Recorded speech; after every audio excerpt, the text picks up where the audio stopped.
We are just kind of going over the president yesterday, something that I don't think the mainstream media likes to point out for you. In a remarkable moment from the president yesterday, when they asked, "Do you have any regrets?" Do you remember how they used to say to George Bush, "Nothing? No regrets? Nothing? You're Not one perfect, thing? then? You're absolute. Right. What? You're Jesus all of a sudden? It was that kind of thing. It really was. Remember how bad it was? It was horrible. It was horrible. And even we would say, "Come on, man, you can say something." And but he would, he didn't like to admit because he knew they were going to jump all over him. But he did, because they were just relentless.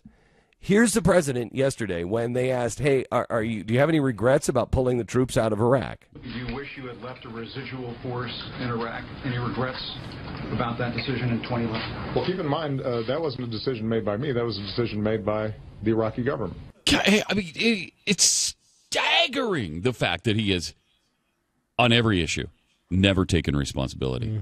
Never. No, I don't think he ever has. He said he has as he pushes it off and says it's not his responsibility.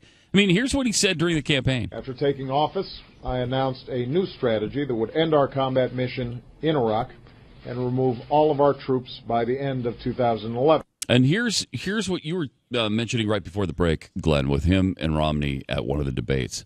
Number two, with regards to Iraq, you and I agreed, I believe, that there should have been a status of forces agreement. Did you? True. Oh, you didn't? You didn't want a status of forces agreement? No, what I would not have done is left 10,000 troops in Iraq that would tie us down. That certainly would not help us. No. Okay, so do you know what a status of force agreement is? A status of forces agreement is? Status of forces agreement means that you are. It's an agreement between you and the home country that if you have any forces there, they are there by invitation, and if something happens, you're not going to try our troops. So in other words, when he's sending in our advisors, if somebody is killed by one of our advisors, something happens, there is no agreement in place. They can drag that guy out in the street and they can try him under Iraqi law, and you're done. There's no agreement happening.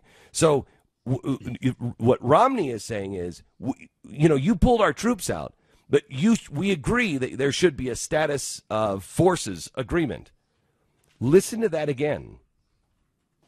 Number two, with regards to Iraq, you and I agreed, I believe, that there should have been a status of forces agreement.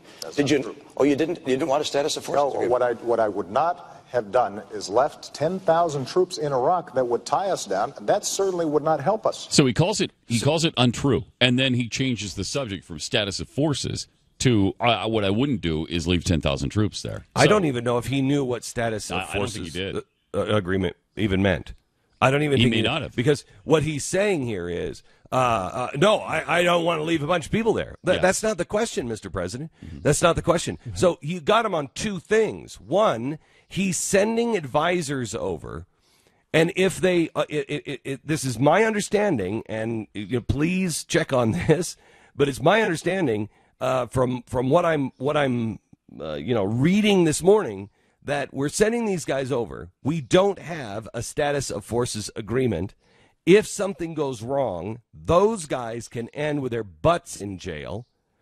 And what's our backup plan? By the way, Vietnam started with advisors, if you remember that. Well, we got to send in some advisors. We're just advising them. And before long, we were into it. Yeah, and it's funny because listening to him, in his attempt to evade and be dishonest during the Romney debate, he actually makes his dishonesty worse today. Yeah. Because he's sitting there claiming to get out of the status of forces question to talk about the number of troops, and which is now have the any question, right, that he's trying to get out of currently. This is what happens with every liar, right? He's put such a web of lies together, he can't keep track of them anymore. I mean, luckily he has no one to call him on it. Luckily for him. Yep, lucky for him. Lucky for him. Excuse me. Let's go to